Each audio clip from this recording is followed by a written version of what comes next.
As we learned recently, NBA fans come in all shapes, sizes, and intensity levels. While most people are rather reserved in their love of the game, there are those, like the young man who ran up to LeBron James during the Miami Heat's visit to Cleveland, who are fanatical in every sense of the word. True team loyalty and fandom can be demonstrated in a variety of ways, including body paint, crazy signs, and simply being present at every game.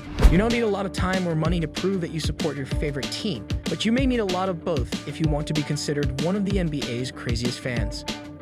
1. Jimmy Goldstein, National Basketball Association. Jimmy Goldstein is not only the most devoted NBA fan ever, but also a prime example of the term eccentric.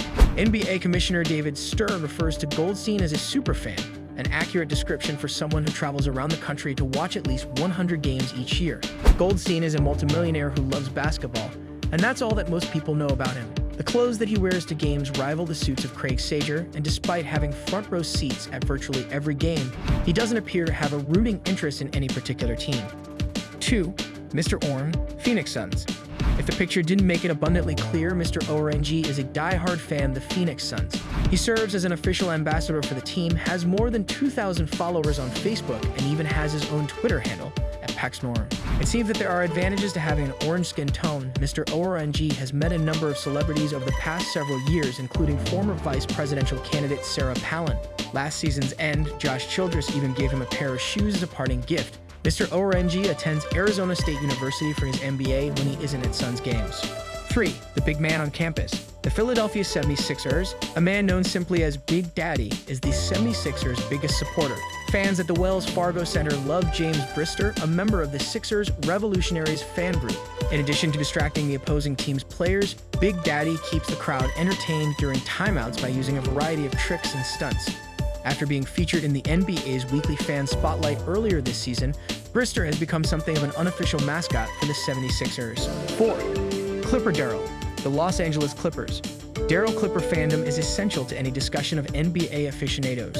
Season ticket holder for the Los Angeles Clippers since the 2001 season, Daryl Bailey is often seen at games leading the crowd in cheers while decked out in Clippers gear. Bailey and the Clippers had a falling out early last year, which almost led to the end of the Clipper Daryl era. In a nutshell, Bailey had been making public appearances under the guise of Clipper Daryl without informing the team. After some back and forth, the two sides settled, and Bailey is still a huge reason to check out a Clippers game. 5. Spike Lee, New York Knicks. Director and actor Spike Lee is undeniably one of the NBA's most ardent fans, as evidenced by his numerous on-court altercations with both officials and opponents. His feuds with Reggie Miller are legendary. Lee is a die-hard Knicks fan, so you can usually find him in the front row. Lee's relationship with the NBA is so strong at this point that he directed a commercial starring Los Angeles Clippers point guard Chris Paul and was featured in an NBA Christmas Day ad.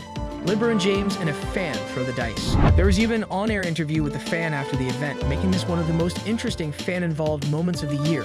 The ball ricocheted into the stands with a few seconds remaining in the second quarter of Miami's lopsided victory over the Los Angeles Clippers, and a fan quickly snatched it. After that, LeBron James went to the bench and asked for the ball. The spectator threw it to him, and he and LeBron exchanged a few passes before the game resumed. There was no harm in taking a couple of minutes out of the game to fool around, and the result was that the spectator made a memory they will never forget. And how many other people can say they played catch with LeBron James during a basketball game? The 6th, D. Wade kicks a supporter. It seems beside the point to debate whether or not this heckler was out of control. My opinion is that he should have been kicked out of the game for wearing that outfit.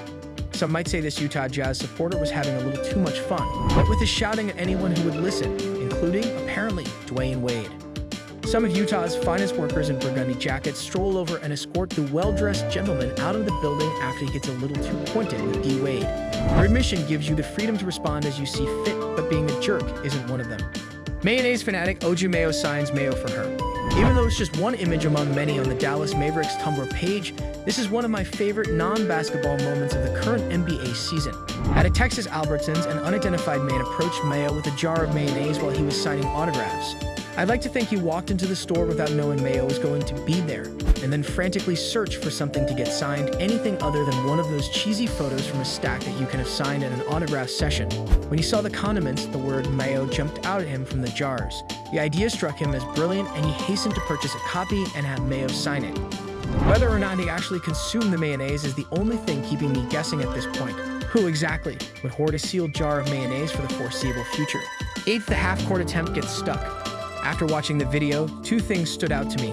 It's inconceivable that someone could throw a ball at a piece of glass and metal from that far away and have it become trapped between the two, rendering onlookers mute. Stranger still, this isn't the first instance of its kind. The incident also occurred in Australia during an NBL game. 2. The maximum prize he could have won was only $1,000. I'm not one to pass up an opportunity to win $1,000, but even the guy whose ball got stuck in Australia was shooting for that much. The people in charge of advertising for the Atlanta Hawks sure are stingy. The number 9 supporter of Tayshaun Prince. There's nothing better than a story with a happy ending, and this one, while not entirely happy, does end on a positive note. On the day Tayshaun Prince was traded to the Memphis Grizzlies, this fan was in Detroit to watch him play for the Pistons. It appears that Prince slowly realized when it happened, removed his jersey, and sat down in a puddle of his own sorrow before never emerging from the tunnel. Since it was established that Corey Brandt was, in fact, a huge Prince fan, the Grizzlies treated him to courtside seats for a game against the Minnesota Timberwolves, as well as a chance to meet the forward and receive an autographed jersey. Everything turned out fine in the end. LeBron tackles a supporter. LeBron James has had a blast on the basketball court so far this year, and one of his favorite moments occurred at halftime of a game in Miami. Another fan had just made a half-court shot, winning an absurd $75,000. Note to the Atlanta Hawks, and LeBron was losing it. He bolted from the bench and went to give the other man a hug. But LeBron is a huge monster of a man, and this guy didn't look any taller than 5'10". Hug turned into the best tackle ever and went viral on the internet. This is yet another reason why fan support for specific teams is so strong.